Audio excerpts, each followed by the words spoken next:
Today is World Stroke Day to raise awareness about one of the leading causes of death and disability. Every year, more than 12 million people around the world suffer a stroke, but doctors say quick action can mean the difference between full recovery and permanent disability, or worse. So they're urging everybody to know the signs, get regular checkups, and take care of our health every day. And joining me now to talk about it is Nick Schellinger.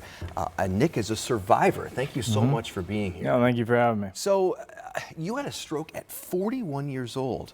Can you share a little bit of what happened and how you knew you were having a stroke at the time? Yeah, it wasn't anything I ever expected to happen. It was an ordinary day, just like any other. After work, I was driving to pick up my kids, and I noticed I was losing feeling in my right leg. Started at my foot, started moving up my whole body, and luckily I knew the fast, the face, the arm strength, speech, and I just knew something was off. I wasn't in pain, but something was off, and I went right to the hospital. And so getting to that hospital very quickly, and I said, I'm having a stroke.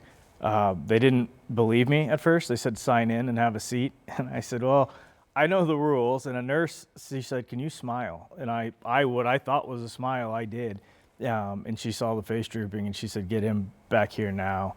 Wow. And so I kind of went through the full stroke experience while in the hospital. Yeah, and you acted fast, which was so important. And you mentioned the FAST acronym. Let's put that up on the screen because this is so important. FAST is face drooping, arm weakness, speech difficulty, and then time to call 911 or get to the ER, which is exactly what you did. How did you know to do this? I've been in the construction industry, and I've been blessed to work for a company that really trains our guys. So through all the training I've done and through the American Heart Association's training and certifications that we've taken for our professional industry, it was just in my head. I just knew what to do. And part of it was, I think, a tribute to my kids. Being a dad probably made me act faster than I would have before them. I worry a little more about life now than I did before. Absolutely, man. I understand that completely. Now, and was it high blood pressure you were telling me that ended up being the cause? I hadn't seen a doctor in a long time, too long. But I just kind of thought I was okay. You know, I work out, I play hockey, with my friends, I chase my kids.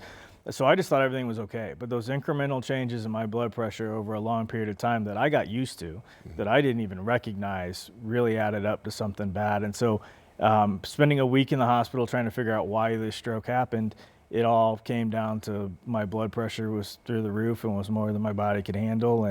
But had I seen a doctor, they would have seen that, right? If I just went to regular checkups and monitored that blood pressure, this would have all been avoided. Man, what's your message to everybody watching right now? See a doctor regularly. It's important.